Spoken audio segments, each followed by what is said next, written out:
All right, I want to move on to the other big news, of course, in the US today, and that's Hunter Biden's federal gun trial. It all kicked off today with jury selection. What can we expect from this? Well, look, I think there's two things that are important for every audience that's paying attention to this at all to understand. Number one, a lot of folks here in the U.S. keep saying, well, it's amazing how folks on the right are looking at this versus how they looked at Trump. Well, let's make sure everyone understands this. Hunter Biden was given a sweetheart deal. And he rejected it. They were trying to get him out of this deal. And that's important to understand because people are saying, oh, see, it's not a two-tiered system of justice. The Biden Justice Department is equally going after Hunter. But they're only going after him because he rejected a sweetheart deal. This isn't like this is their first offer. The second thing that's important to understand, James, is every Democrat around here, when there's a shooting, talks about how we need to have stricter gun control. We need to know who's buying guns.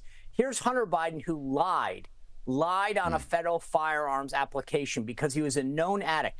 How do I know that? How do you know that? How does anyone know? Because he wrote it in his own book. It should be a slam dunk case. He wrote about it in a book that he published talking about his struggles with addiction. That's unfortunately a very tough situation. I feel bad for him. But at the end of the day, you cannot have a firearm in the United States if you are addicted to drugs. And he admitted on the form that he wasn't. That's a lie. That's misleading the public. And it's something that Democrats rally against all the time. People falsifying applications to get firearms. And we need to be stricter and more controlling. It's amazing the silence here in the United States from the left, and I mean not just Democrats, but from the media, who love to talk about people who shouldn't have firearms in the United States. And in this particular case, not only was that firearm illegally obtained because he lied on a form, but then it was discarded in a trash can near a school. I cannot believe what a pass this is getting here in the U.S. from our left-wing media, but it shouldn't be surprised. So, Sean, the way you're speaking, it sounds to me like you don't really expect that Hunter Biden's travails will impact on Joe Biden at all? Oh, my God. I mean, look, number one, it's the opposite of Trump. He's being tried in Delaware, hugely Democratic state that supports the Biden family's been in charge there for 50 years. I think he's got a really good chance of getting off, despite the fact that, like I said, it's literally in his book that he admits an addiction problem, which easily shows that he lied on the federal firearms application. But I think there's a good chance he gets off on this, number one. And number two is you can see that this is all about trying to make him a victim here in the United States.